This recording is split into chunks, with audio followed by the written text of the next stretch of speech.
So look, if you want to grow your wealth, your income, and increase the amount of time off, then these are the shortcuts that can help. Welcome to the Wealth Creation Podcast. Hey everybody, it's Daniel Latto speaking. Hope you're well today. So in today's show, welcome to Mindset and Hustle Show. I'll be honest, we've not done a lot of these recently, so we're just going to try and get back into the habit of putting these back in place. And actually, habits is the thing I'm going to talk to you about today because we have got a new habit lined up on our morning routine. This is the kind of thing that gets us up out of bed. It sets our day, sets our mind for the day, and it gets us up and hustling and ready to go and ready to just kick some ass, basically. Let me see. We've got a comment already. Just see who that is. Hey up. Morning, Anna. Hope you're well today. So, morning routines. Let's just talk about that for a second. So, I've been trying to get into a routine now with COVID and lockdown and all that kind of stuff. And we're not actually locked down here. I've been to the basketball court this morning, which is really cool. But I've been trying to get into some sort of routine, and I've really struggled. And one of the biggest changes I made was actually putting a deadline on when it's time to go to bed. And so this is the way in which I make sure the next morning I'm very efficient. And I'm going to talk about what I do in the morning. But before we get to the morning, we're going to talk to you about what we do before we actually get to bed. Because what time are you going to bed? I'm a late bird. I stay up late. I'm happy going till 12, 1 o'clock. But it wasn't conducive to me getting up early. Obviously, you know, you can't burn the candles at both ends, as my parents constantly told me. And when I was younger, I probably could. And now I'm older, I most definitely can't. Okay, so like we get to 10 o'clock and it's like, bang, okay, 10 o'clock, it's bedtime. And we do our, bedtime routine, letting the dogs out, closing up, turning the fire off, all that stuff, right? And so we get into the habit of going to bed at 10 or going through the routine of going up, because it takes, you don't decide to go to bed at 10 and then suddenly you're in bed at 10:01. That's not how that stuff works. You go to bed and it takes you a while. You got to brush your teeth and then you hop into bed and then you read and whatever, right? So for us, it's like 10 o'clock and 11 o'clock. I want to be asleep by 11. Okay, so I like to read. That's one of the things I like to do, and it's either fiction or it's morning, Johnny. Hope you're well today. It's either fiction or it's like business books, that kind of thing. But anything that just calms me down, switches me off after a busy day. And every day right now is beyond busy. My schedule is literally to the minute. So, for example, we finish this in 9.5 minutes. I know that because I'm on a coaching call dead on the hour. And after that, I'm on a group call with our business partners. So everything is tied up. Everything is really tight. And the only way I can do that and be really tight and be really efficient during the day is on the previous night, getting to bed on time, getting to sleep on time, and having at least 8 hours. Now, some people survive on 4, 5, 6 hours. I have no idea how you can do that, but some people can.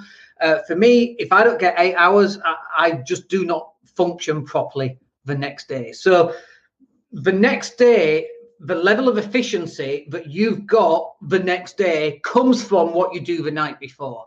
Now, I work out every single day. So when I wake up, and I put a post about this on Facebook, I've got to have my morning coffee. I don't know who the hell I am. I don't know what I'm doing. I don't know what planet I'm on. I don't know my own name. And then I just sip the coffee and suddenly I actually know who on earth I am. Now, we've changed our morning routine a little bit because I was going back 2 or 3 months ago. I just felt a little bit lost, to be honest. So I knew that I needed to lose weight. I knew I needed to get some movement. And so that's what we implemented. I got myself a fitness coach and I work out twice a day. So I do cardio in the morning. So I have my coffee.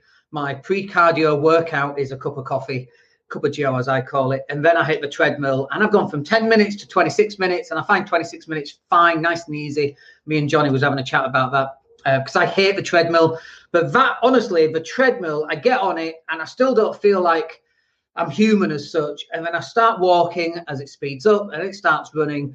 And 26 minutes in, and I finish, and suddenly you feel like you are, and look at me, I'm in warrior mode, and I've been in warrior mode for quite some time, last couple of weeks, but I'm ready to smash the day, and I'm so focused on what I need to do, and then I check my calendar, and I see what I've got, and we're very, very busy right now. We're taking on more clients, we've bought more businesses, we've got a multi-million-pound property portfolio to manage. We are very busy.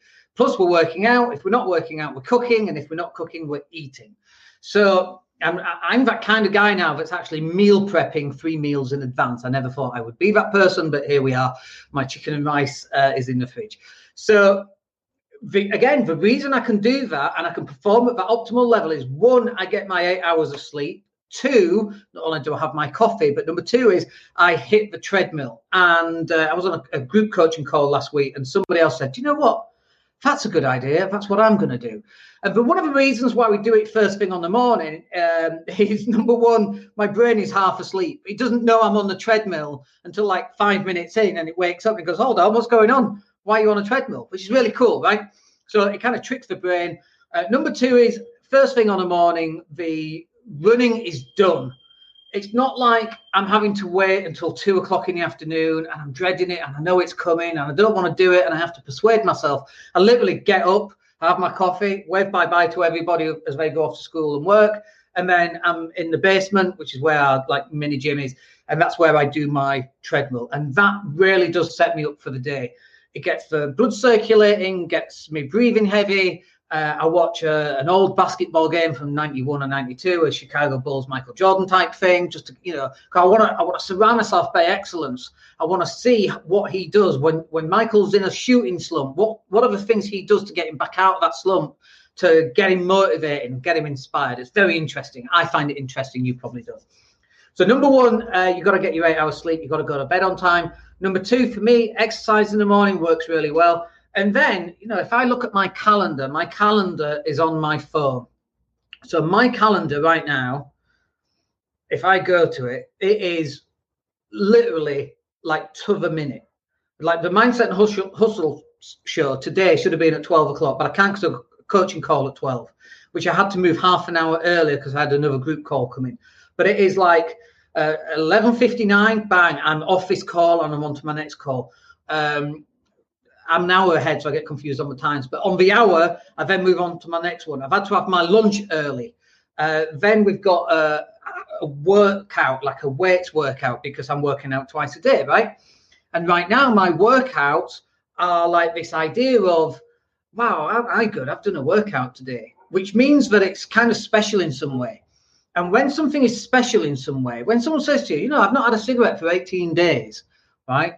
That means they're struggling to do that because it's not normal. The normality is they've had a cigarette every day, but now they've decided to stop. And so you can tell when something becomes normal, because right now I'm looking how many steps I've taken. And today I've taken 10,019 steps.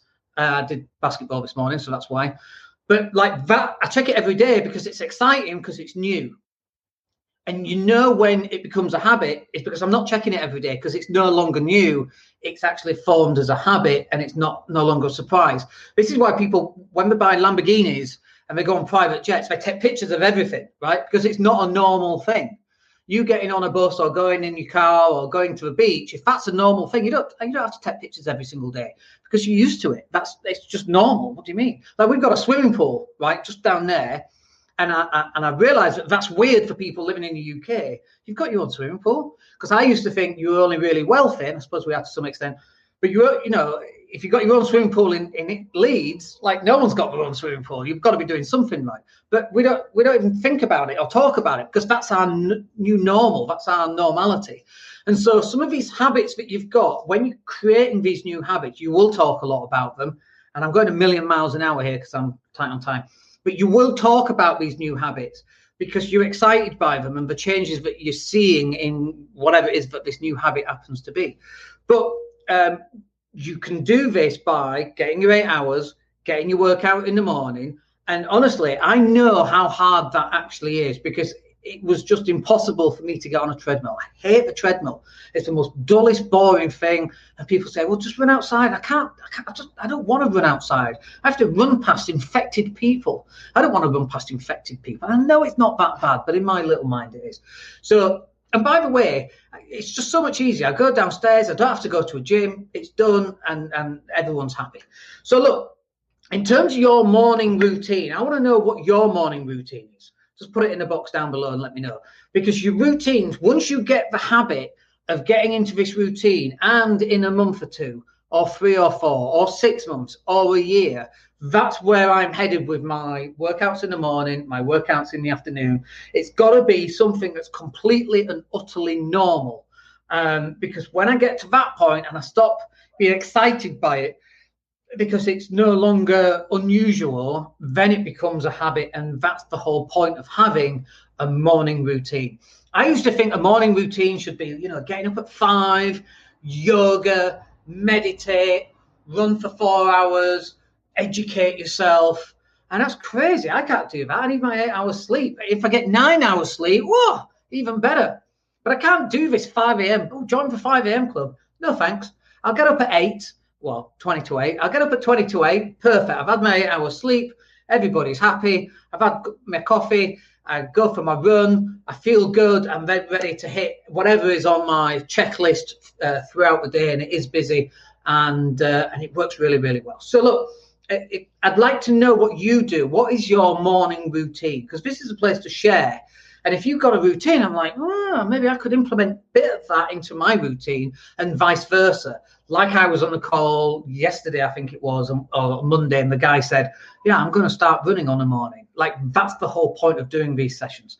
Anyway, got to go. 11:59 on a coaching call in 1 minute. Let me know what you guys think, and I will speak to you on Monday in the Funnel Expert Show. Come and speak to me then. All right, speak to you soon. Have a good weekend. Take care, folks. Hey, it's Dan here. Thank you for listening. Really appreciate each and every one of you. Please click like or subscribe to the entire podcast.